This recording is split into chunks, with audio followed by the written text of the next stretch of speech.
One TV special report.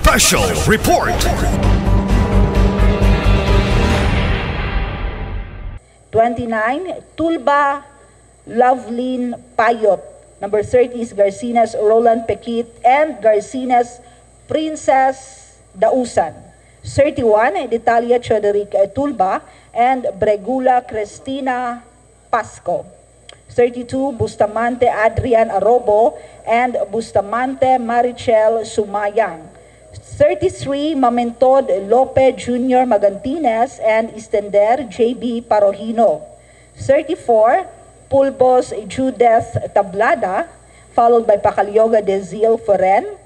And next is Lumongo Jason Metilio and Lumongo Janet Lumacad. That is for batch 1. A big round of applause.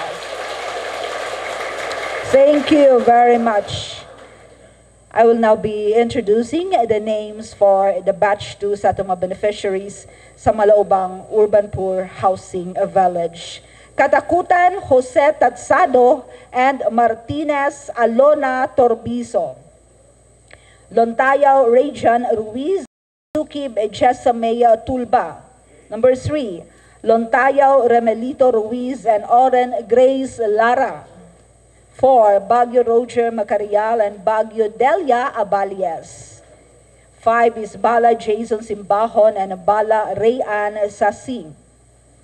6 is Sukib James Tulba and Castillo Joanne Mosqueda. Gubi Reggie Soto and Lagumbay Jeremy.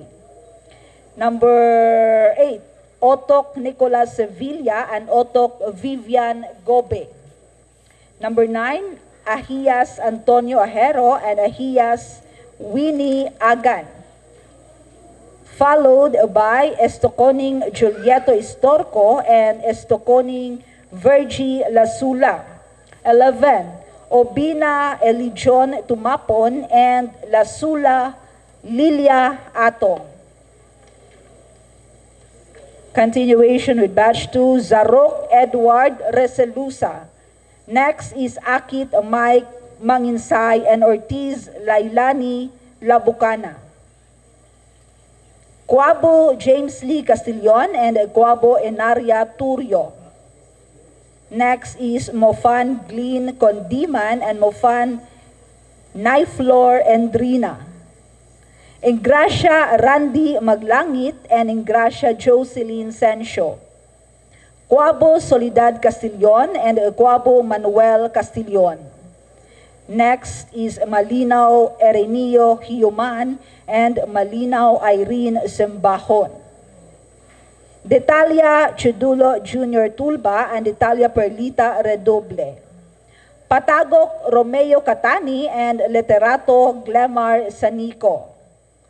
Bakang Harizon Saire and Bakang Jocelyn Mercado. 22, Gubi Raymart Escoto or Isoto and Udarve Annalyn Lara.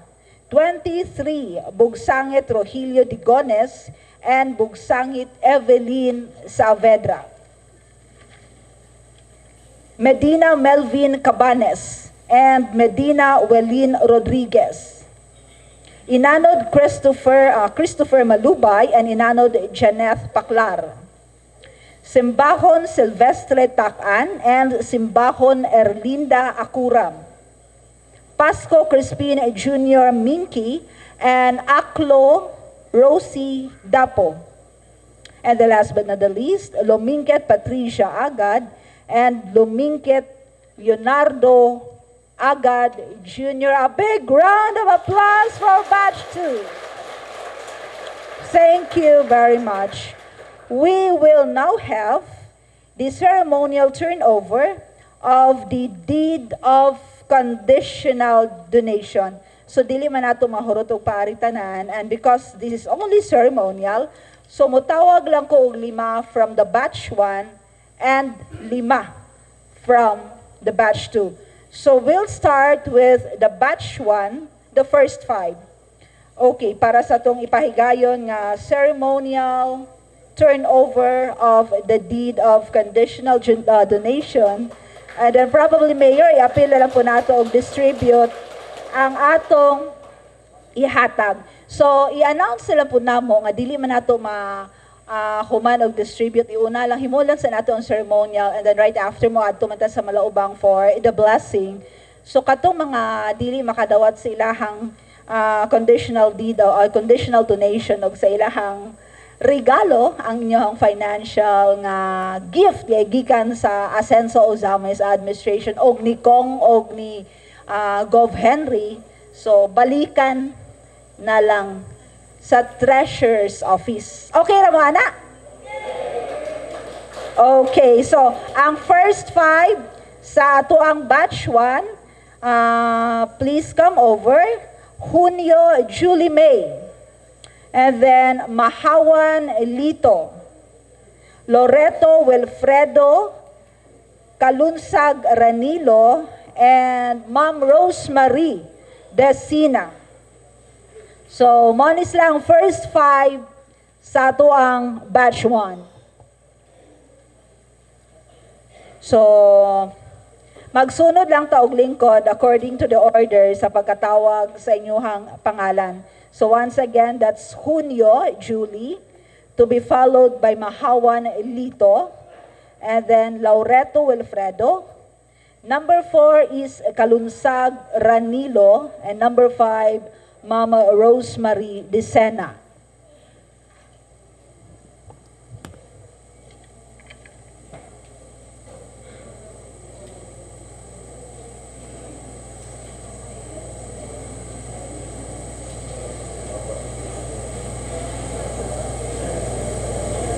Okay, so samtang nagperma pa sila mayor sa ato ang deed of a conditional donation, akong giawhag ang tanan nga mamakpak ta. Yes.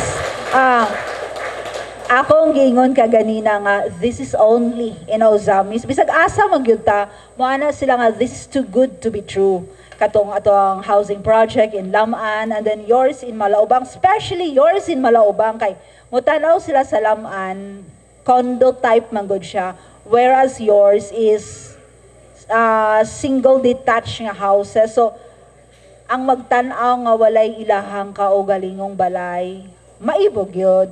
And then especially karon you get your own homes, and then dunay pa pakapin nga cash. So makita ninyo ba kung unsa mo kaswerte, unsa mo kapalangga dinhi sa Ozamis. So kami, we are just witnesses. Mao akong gingon earlier nga today we are again witnessing a manifestation sa tinud-anay og lubos-lubos nga serbisyo sa team Asenso. Of course, ang 3-in-1 ilabi na gyud nga ma-experience sa taga Ozamis kamo mismo, ang love ni Gov Henry, ni Kong Ando, ni Mayor Indy, and of course ang support sa ato ang Asenso Ozamis administration, ang atong mga city councilors ug vice mayors, and of course sa province sila si Vice Gov Weng Gutierrez ug ang ato ang mga members sa Sangguniang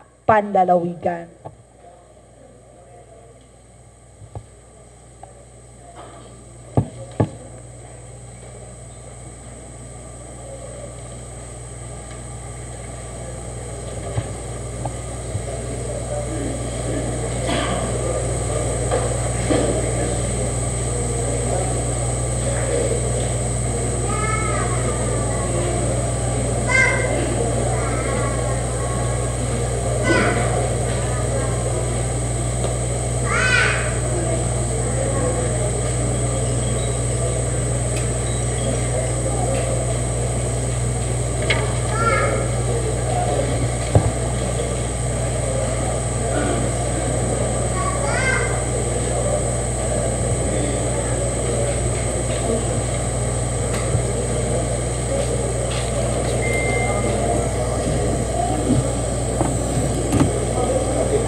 Okay, so there you have it. The deed of conditional donation has been signed. So atong pakpakan, Mayor Indy Waminal, and the Ascenso Ozamis administration, and of course, the batch 1 sa ito ang mga beneficiaries of the Malaubang Urban Poor Housing Village. Okay.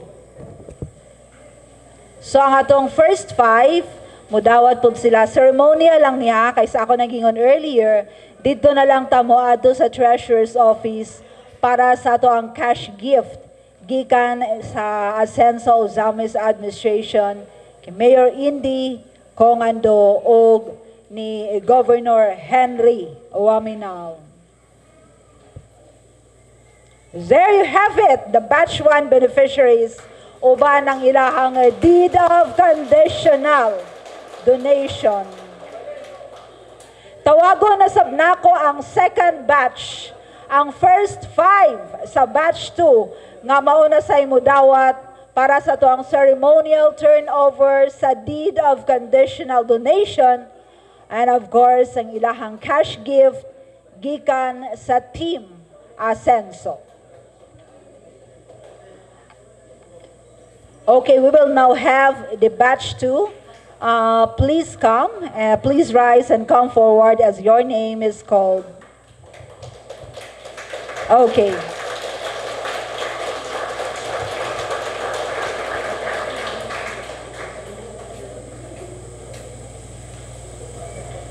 Okay. Thank you very much. The first 5 sa atong batch 2 of our beneficiaries, we have Katakutan Jose Tatsado, Luntayaw Rayjan Ruiz. Number 3, Luntayaw Remelito Ruiz. Number 4, Baguio Roger Macarial. And number 5, Bala Jason Simbahon. Naaba ang tanan ng mga names nga akong ipantawag. First 5 sa ato ang second batch. Okay. And are you all in order as your names are called? Once again, Katakutan Jose, Luntayaw Rayjan, Luntayaw Remelito Ruiz, Baguio Roger, and Bala Jason Simbahon.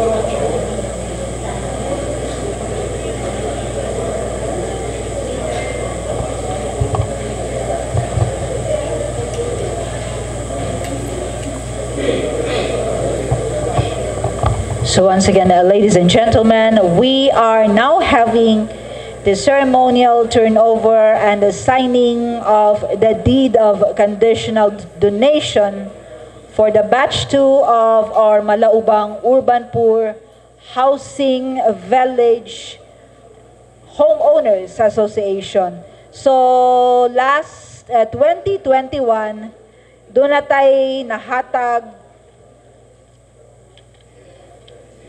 nga 36 ka mga housing units, and then today turnover nato 28 more, bringing the total to 64 houses sa atuang Malaubang Urban Poor Housing Village. Swerte gyud kayo tanga dunatay Gov Henry, dunatay Kong Ando, Mayor Indy o Ascenso Ozamis administration.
Ladies and gentlemen, a big round of applause para sa atong batch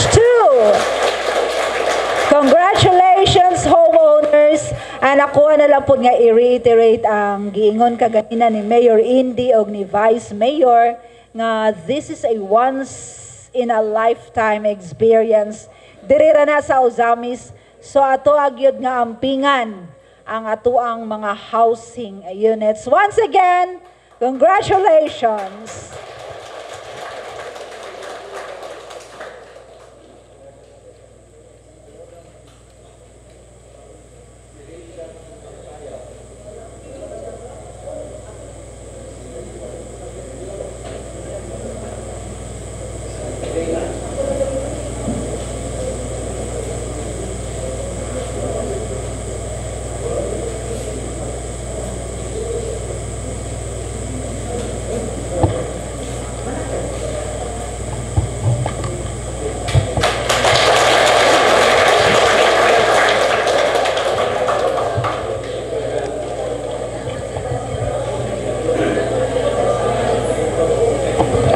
Okay.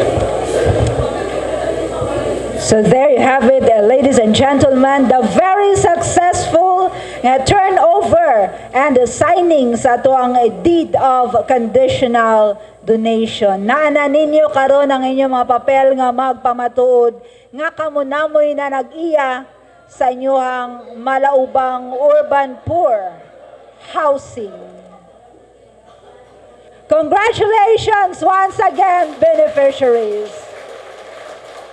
So una ta mo proceed sa inyohang mga balay mismo for the blessing ceremony. Atong tagbuon sa masibang pakpak. Join me and let us all welcome with a big round of applause for his closing message, the Honorable Dinky Suizo, our Vice Chair for the Resettlement Facilities Management Committee. Thank you very much, Ate Dazzle, ug maayong hapon sa tanan. In behalf sa local government unit sa Ozamis City, headed by our very energetic o grabe ka generous nga mayor, the Honorable Henry N.D. Uwaminal Jr., atong pakpakan, si Mayor.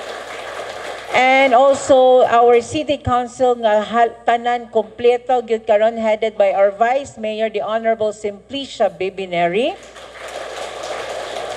And of course, on the Resettlement Facilities Management Committee, we thank you for your, we know nga alas 2 pag yun mo excited na ana mo din kanina, but worth it yun yung pagpaabot because finally, after sa kanang pipila ka mga gabi nato nga grabe ang atong deliberations, grabe ang ato ang gihimo nga mga consultations sa ato ang ground house rules ug sa ato ang code of conduct, naabot na gyud ta ani atong gipaabot karong hapuna, which is ang katumanan sa ato mga damgo kay naa na tay gikunitan nga mga titulo or deed of conditional donations. And we always katong sa ato pag yung gikasabutan way back sa tanan natong mga meetings nga gipangkandak nga it is always our kanabitang hope nga mauni ang among gisaad kaninyo panahon sa eleksyon, among gituman ug inyo hapon nakabot na inyong mga damgo nga never been before. Kung dili ka indigent, kung dili ka urban poor sa Ozamis, dili ka makabaton og 1.3 million nga balay. Tinuod? And we will always be expecting nga katong atong gikasabutan nga atong gi-approve nga house rules ato atong pangdaon atong ibutang sa ato ang hunahuna ug atong bation permit at butang sa atong kasing-kasing nga atong pagpuyo anang lugar nga gihimo sa ato ang flagship nga program sa Ascend sa Ozamis team nga magpadayon nato ang kalimpyo, kahapsay ug kaayo sa pagdala hangtod maabot ang 50 years ug atong mapasa kini sa ato ang mga sumusunod sa maong housing facilities. Sa giingon ganina ni Mayor nga we will be models, kamo ang among pinakamodelo, pinakaimahe kay daghan kaayo. daghan kayo nagtan-aw, naglantaw, nag-observer kung unsa gyud kahay kuan ani ato ang dagan ng ato ang housing project. But because sa inyong makanunayon nga pagsuporta, makanunayon nga pagpatuman sa ato ang gihimo nga house rules, kabalo gyud mi nga mudugay gyud ta dinha nga lugara nga atong gipuy-an kay ato man ng community, ilabi na nga duyugan pagyud sa kooperasyon sa tanan. I hope nga wala untay maka-strike 1, strike 2, strike 3 sa atong mga violations nga gi-impose ha kay kita biya gyud ang kamugikan ra gina sa inyo ha. Unta ang atong gikauyunan, atong gitong kuanon, di gyud nato pwede nga makakuanta, maka-violate ta kay mao gyud na ato ang gilikayan nga dili mabawi sa ato ang mga units. Kay panalagsa ra kay na sa Ozamis ka kanang naay ihatag nga libre, zero, wag gumoy bayran gikan sa gobyerno. We will always expect you nga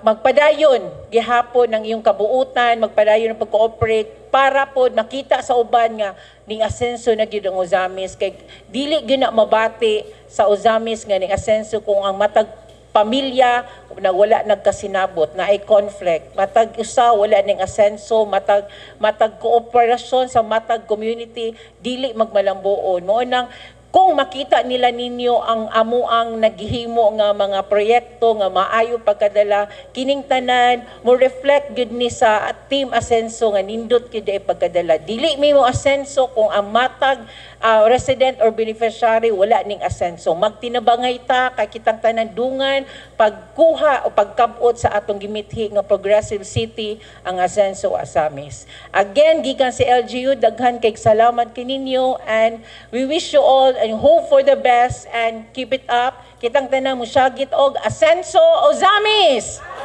So Ozamis, thank you very much ug maayong hapon kaninyong tanan.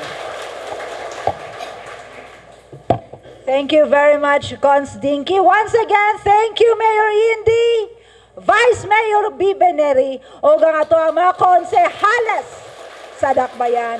We will now proceed to the Barangay Malaubang Housing Village para sa blessing sa inyong mga housing units. Once again, musyagita, asenso Ozamis! Congratulations, everyone! One TV special report.